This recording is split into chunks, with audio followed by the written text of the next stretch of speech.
Jen Osher had what she says felt like the world on her shoulders. During the recent soccer season, the girl can kick, catch, and fall.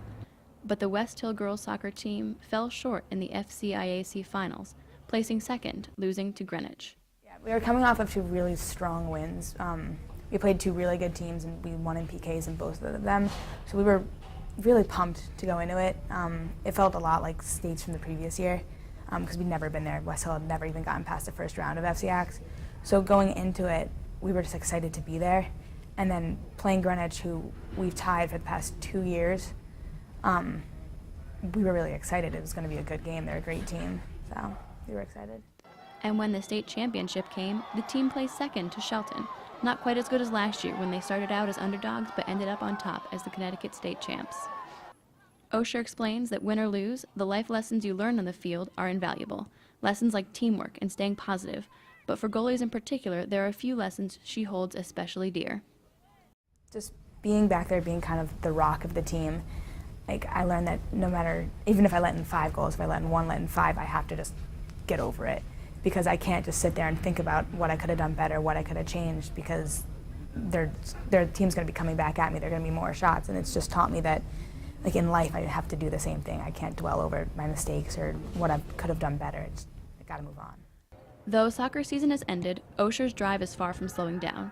She has joined the very first West Hill varsity girls hockey team that's joined with Stanford for the winter season, and she says while it's a little tough to wake up for the early morning practices, she's having a blast.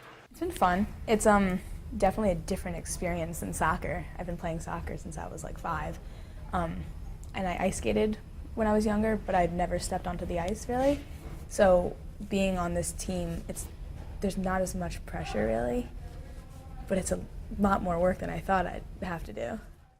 Never having played hockey before, she's learning some new skills and facing different challenges, like time management.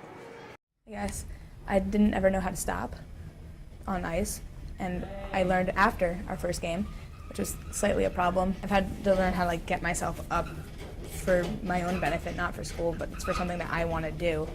So, and not only that, I have practices at night too. So I've just had to manage my sleep, my schedule, my schoolwork, everything. The West Hill senior has applied to MIT, and yes, sports are a big part of her life, but what's more important to her is her education. I want to study bioengineering. I've always been like in love with science and math, and it kind of combines both of them.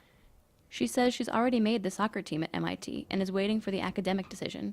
But whichever college she chooses to attend, she says one thing is clear. She will continue to push herself and actively seek new challenges.